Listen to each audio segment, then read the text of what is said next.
Tere! Tutvustan teile uue volituse andmist PRIA iseteeninduskeskkonnas. Teenuse kasutamiseks olete eelnevalt sisse loginud PRIA iseteeninduskeskkonda. Te olete valinud kliendi, keda soovite esindada. Valige horisontaalselt menüüribalt esindusõigused ja volitused.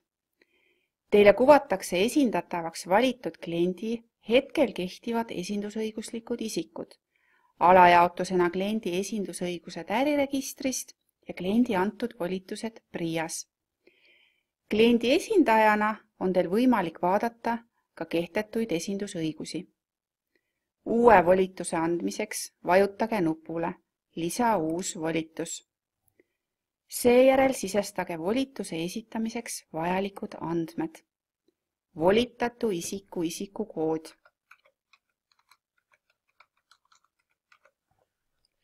Seejärel liikuge andmeväljale volitatu isiku eesnimi. Kui volitatu on varasemalt PRIA klient, siis kuvatakse volitatud isiku ees- ja perekonnanimi.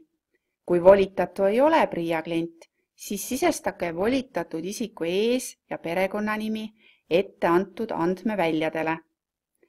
Nüüd valige volituse kestvus. See tähendab, kas tähtajaline või tähtajatu volitus. Märkides jah, valite tähtajalise volituse. Volituse alguskuupäevaks kuvatakse vaikimisi tänane kuupäev, mida saate muuta ainult hilisemaks. Seejärel määrake volituse kehtivuse lõpukuupäev. Volitus kehtib lõpukuupäev kaasa arvatud. Seejärel määrake volituse tüüp. Täielik ehk piiranguteta volitus või osaline ehk piirangutega volitus. Täielikud volitused annavad esindusõiguse kliendi esindamiseks PRIAga seotud kõikides toimingutes.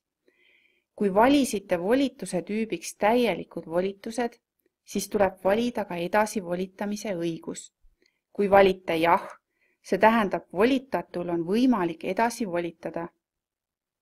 Kui valite ei, volitatul ei ole edasi volitamise õigust. Osaliste ehk piirangutega volituse andmisel saab volitatu õiguse esindada klienti määratud volitusgruppide või nende alamgruppide ulatuses. Automaatselt kuvatakse suuremate volitusgruppide nimetused ning volitusgruppide alamgruppide nimetuste vaatamiseks vajutage nupul pluss ja sulgemiseks vajutage nupul miinus. Soovitud volitusgruppidele ja või volitusgrupi alamgruppidele tehke vastavad valikud märkeruutudesse. Volitusgruppile saate tegevusi määrata järgmiselt: vaatamine, sisestamine, täitmine, esindamine, allkirjastamine.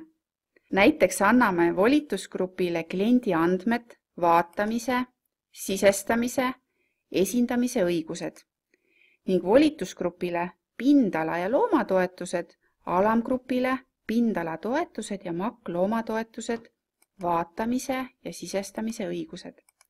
See tähendab, esindaja saab taotlust vaadata ja täita, aga taotlust esitada ei saa.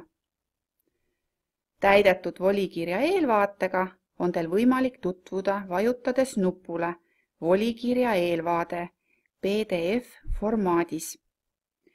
Volikirja esitamiseks vajutage nupule allkirjasta ja esita. Seejärel sisestage ID-kaardi või mobiili ID PIN 2 kood.